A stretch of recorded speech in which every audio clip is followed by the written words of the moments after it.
Bah, si vous voulez, c'est une histoire dont je me suis souvenu assez tardivement parce que je n'y avais pas apporté beaucoup d'intérêt à l'époque. Juillet 47, c'est l'époque de Roswell, vous vous rappelez?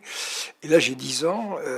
Alors, si les gens vont à Paris, dans cette rue Jean-Baptiste-Dumas, rez-de-chaussée droite, il y a une fenêtre qui donne sur rue, mais l'autre fenêtre donne sur la cour. Il y a une petite cour intérieure derrière. Et à l'époque, je suis dans mon lit, la fenêtre est ouverte, et tout d'un coup, en pleine nuit, il y a un machin qui descend, tout lumineux. Et je vois deux petits bonshommes d'un peu plus d'un mètre qui jaillissent par la fenêtre. Ils grimpent pas, hop, carrément, ils sont comme et puis ils arrivent dans ma chambre.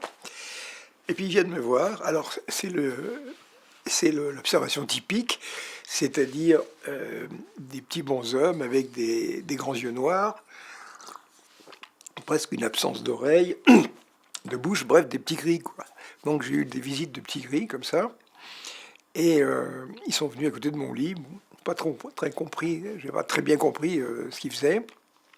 Simplement, ce qui était amusant, je crois qu'ils sont venus 2 fois. Le lendemain matin, il y avait un piano droit dans le salon et je pouvais jouer du piano droit à distance. Oui, quand je le regardais, ça faisait des notes de musique. Alors je me rappelle, j'ai dit à ma mère que je faisais ça. Elle m'a dit oui, il faut que je le fasse accorder. Puis je veux dire, bon, un truc comme ça. Moi, à cet âge-là, je ne savais même pas ce que c'était qu'un ovni, je ne savais même pas ce que c'était que la psychokinèse, je savais rien, quoi. À 10 ans, on ne réfléchit pas, puis on oublie, quoi.